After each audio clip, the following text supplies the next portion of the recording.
네, 안녕하세요. 모터래프 김상영입니다. 오늘은 신형 그랜저 시승 행사가 열린 날입니다. 신형 그랜저 같은 경우는 6세대 페이스리프트 모델인데요. 이제는 페이스리프트, 풀체인지의 개념이 조금 많이 달라진 것 같습니다. 그래서 이 더 뉴 그랜저는 디자인부터 그리고 파워트레인까지 곳곳이 많이 달라졌습니다. 그러면 어떤 부분이 달라졌는지 일단 간단하게 살펴보도록 하겠습니다.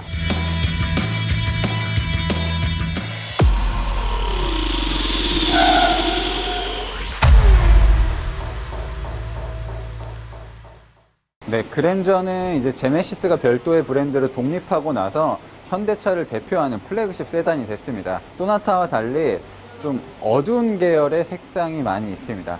그랜저를 대표하는 검은색, 그리고 회색 계통, 그리고 블루 계통도 있는데 블루 계통도 채도가 높지 않아요. 좀 어두운 계통이고요. 그리고 은색, 그리고 새롭게 추가된 색상들까지 있습니다. 카탈로그로 봤을 때는 이 톤들이 거의 비슷하게 느껴졌는데 실제로 보면 검은색과 회색, 그리고 흰색의 차이가 상당히 명확하고요.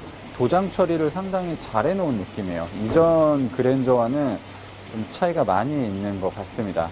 네, 흰색 차량 같은 경우는 새롭게 디자인된 그릴과 대비가 명확하게 이루어집니다. 그래서 조금 더 부각되는 느낌도 있고요.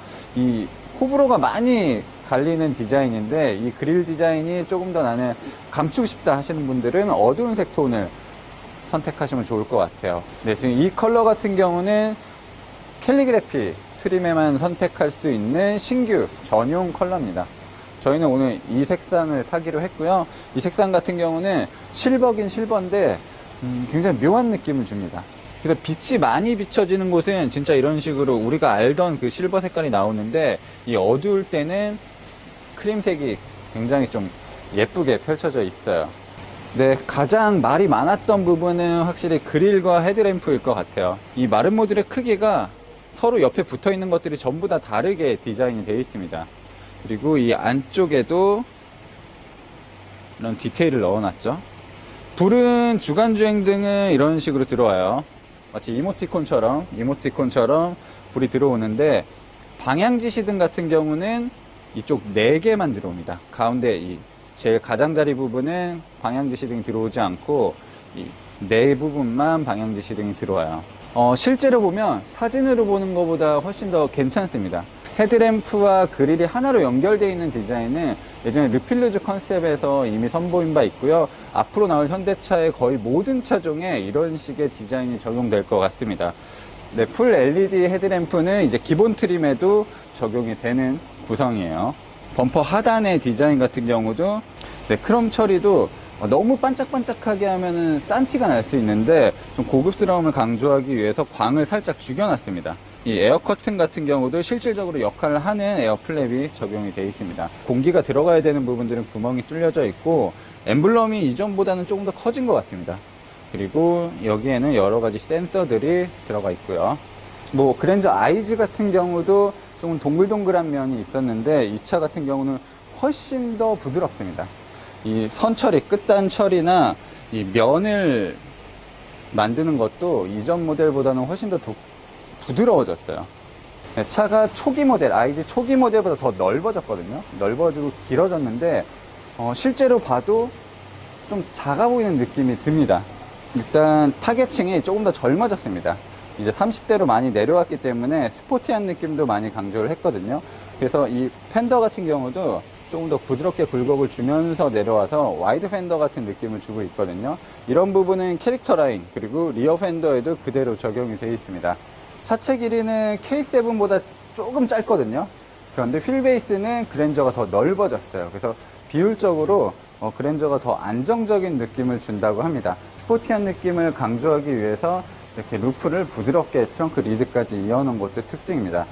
기존에는 캐릭터 라인이 한 줄로 돼 있고 가운데 부분에 살짝 사라졌다가 팬더 쪽에서 다시 선이 살아 나오는 그런 디자인이었는데 지금은 선이 이제 두 줄이 갔죠. 네, 휠은 17, 18, 19인치를 선택할 수 있고요. TX를 통해서 경량화된 휠을 선택할 수도 있습니다. 그리고 타이어도 지금 미쉐린의 타이어가 적용이 되어 있는데 이런 부분도 옵션으로 제공이 돼요. 휠 디자인이 3가지 종류가 있는데 저는 개인적으로 요번에 나온 휠들 이 투톤으로 처리된 휠이 있거든요. 그 휠이 정말 멋있는 것 같더라고요. 서스펜션의 구조는 달라지진 않았지만 부싱이나 여러가지 리바운드를 억제해주는 그런 소재들을 더 추가를 해놨다고 합니다. 그래서 승차감과 소음, 진동 이런 부분을 더 높였다고 해요. 네, 뒷모습은 정말로 많이 달라졌고 제가 신형 그랜저 중에서 가장 매력적으로 느끼는 포인트 중에 하나입니다. 선이 하나로 쫙 이어져 있어요. 그랜저 IG 같은 경우는 좀 이렇게 모양이 있었는데 이제는 한 줄로 쫙 내려가 있고 이 램프 부분, 한 줄로 나와 있는 부분이 입체적으로 튀어나와 있습니다. 이 램프 같은 경우 그리고 방향지시등 전부 LED로 처리가 됐습니다. 방향지시등 도 LED가 적용이 되어 있고, 자, 후진하면 이제 후진등이 들어오고 후진등만 들어오는 게 아니라 이 바닥 부분에 가이드가 보이죠? 이거는 이제 지나가는 보행자 그리고 실제적으로 운전자에게도 좀 도움을 줄 수 있는 기능입니다. 이게 굉장히 선명해 보이네요. 머플러는 이 두 개로 구멍이 뚫려져 있는데 한쪽만 뚫려져 있어요. 쪽은 바깥쪽은 가짜 페이크입니다. 뒷모습은 정말 멋있어졌어요. 이렇게 쭉 뻗어나오는 각도나 이 뒷부분도 살짝 이렇게 꺾여 있거든요. 이런 부분이 좀 우아한 느낌을 많이 보여주는 것 같습니다.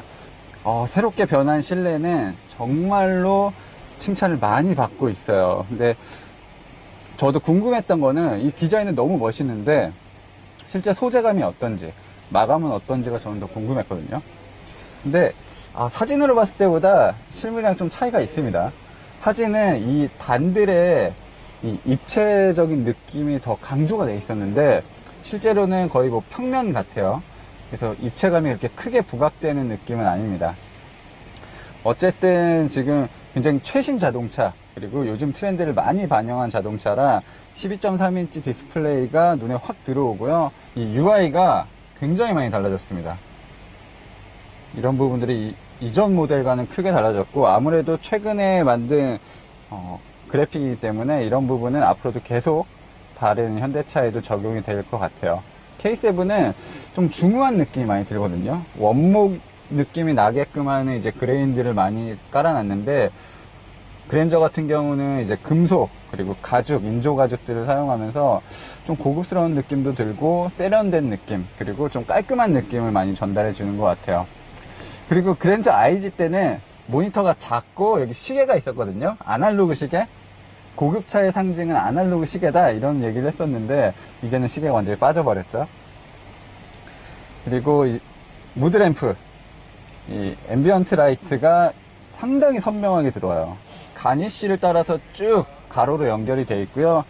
이 센터 콘솔 부분에도 무드램프가 들어옵니다. 저 트림에다가 연결을 해놔도 예뻤을 것 같은데 그런 부분이 적용되지 않은 거는 조금 아쉽습니다. 기어 레버가 없어지고 이 버튼식으로 바뀌었는데 여기다 딱 씹는 게 좀 어색한 느낌도 듭니다. 뭔가 혼자 딱 동떨어져서 박힌 느낌이 좀 들거든요. 그런 부분은 좀 아쉽고 그리고 이 안쪽에는 스마트폰 충전하는 부분들이 있고요. 근데 개인적으로 이쪽 디자인이 조금 아쉬워요. 자, 이 공조 시스템 같은 경우는 버튼으로도 전부 할 수 있지만 몇 가지 버튼들은 터치만으로 가능합니다. 아날로그와 디지털이 좀 반반씩 섞여 있는 것들이 지금 요즘 시대에서는 좀 덜 어색함을 주기도 하고 실질적으로 직관성도 좋고 사용하기도 쉽다고 생각이 들어요. IG 초기 모델도 다이얼이 많았는데 이제는 전부 버튼식 그리고 이렇게 돌리는 방식들로 디자인이 싹 바뀌었습니다. 스티어링 휠도 뭐 소나타 여러 모델에서 봤던 스티어링 휠인데 가죽 질감이나 손에 잡히는 느낌도 괜찮아요. 네, 스티어링 휠에는 이제 진짜 가죽이 이제 적용이 되어 있고 여기는 이제 인조 가죽인데 느낌이 크게 다르진 않습니다. 이 시트 같은 경우도 그냥 일반적인 볼륨 브랜드에서 나올 수 있는 것 중에서는 거의 최고 수준으로 소재나 마감을 한 것 같아요. 진짜 마감이 너무 좋아졌어요. 보통 플라스틱 끝단 처리가 좀 미흡해서 날카로운 부분들이 있기 마련인데 그런 부분들을 이런 식으로 크롬으로 다 감싸버렸거든요. 그러면서 마감도 훨씬 더 좋게 보이는 효과를 가져왔습니다. 확실히 이런 부분은 신경을 많이 썼네요. 일단 앞좌석보다 시트 포지션이 살짝 높아요. 시트 포지션이 살짝 높은데 머리 공간이 부족한 느낌은 들지 않습니다. 제가 키가 176인데 저보다 덩치가 있으신 분은 좀 불편할 수도 있을 것 같은데 이 윗부분을 묘하게 잘 파놨습니다. 보통 스웨이드 많이 쓰잖아요. 스웨이드를 많이 쓰는데 이거는 기존 스웨이드와는 또 다릅니다. 상당히 부드러워요. 상당히 부드럽고 쿠션감도 좋아요. 그래서 머리가 부딪힌다고 해도 이렇게 막 플라스틱에 머리가 딱 닿는 느낌이 아니라 이거는 약간 쿠션에 머리가 닿는 느낌? 그런 느낌이 들고 공간은 굉장히 넓은 공간이 나옵니다. 이거는 진짜 플래그십 SUV, 플래그십 세단 정도의 공간이 확실히 나오고 있는 것 같아요.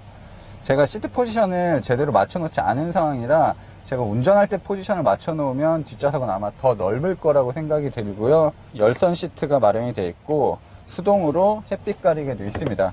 그래서 뒷좌석에도 사람이 많이 앉는 그런 자동차이기 때문에 이쪽 부분에도 이중 접합 유리가 사용되어 있습니다. 창문을 열어놨을 때와 닫았을 때의 차이가 분명히 있어요. 마치 노이즈 캔슬링 기능처럼 딱 닫으면 밀폐된 느낌이 확 듭니다. 그리고 이렇게 쿠션이 생겼거든요. 이거 진짜 고급차에서만 보던 헤드레스트 쿠션인데 이렇게 찍찍이로 뗄 수가 있네요. 상당히 느낌이 좋고 살짝 등받이 부분을 이렇게 많이 파놨어요. 조금 더 탑승객이 포근하게 안길 수 있도록 해놨습니다. 그리고 암레스트에는 이런 식으로 오디오 볼륨 조절할 수 있는 부분들도 마련이 되어 있고 이런 디자인도 사실 오래전부터 쓰던 디자인이긴 한데 그래서 그랜저를 생각하면 굉장히 고급스러운 구성이죠. USB가 마련이 되어 있고 이런 이 박스 안에도 마감을 꼼꼼하게 해놨어요. 직물을 대놔서 굉장히 부드러운 느낌을 들게 합니다. 이런 뚜껑 같은 데를 보면은 플라스틱 마감 처리를 알 수 있거든요. 왜냐면 뚜껑은 아무도 신경을 쓰지 않기 때문에. 근데 이런 뚜껑 같은 경우도 플라스틱이 너무 맨들맨들해요. 이 스키스로 안쪽 누가 본다고 여기도 일반적인 플라스틱 구성이 아니에요. 진짜 마감은 지금까지 본 현대차 중에선 최고인 것 같아요. 다만 아쉬운 부분이 뭐가 있냐면 공조 시스템이 이 정도 크기의 차라면 이 필러 쪽에도 붙어 있으면 좋을 것 같은데 저 아랫부분만 있습니다. 분명히 공기가 순환은 잘 될 거예요. 잘 될 건데 직접적으로 바람을 쐬고 싶을 때는 이쪽 필러에 있는 것도 괜찮거든요. 그런 부분도 좀 옵션으로 해줬으면 어땠을까라는 생각이 드네요. 네, 간단하게 신형 그랜저 디자인 그리고 실내 구성들을 살펴봤습니다. 네, 이제 본격적으로 시승을 하면서 어떤 부분이 달라졌는지 그리고 기본적인 모델과 차이가 무엇인지 이런 것들을 좀 면밀하게 살펴보도록 하겠습니다. 시승 영상도 별도로 올릴 거기 때문에 그 영상도 많은 시청 부탁드립니다. 저는 모터그래프 김상영이었습니다.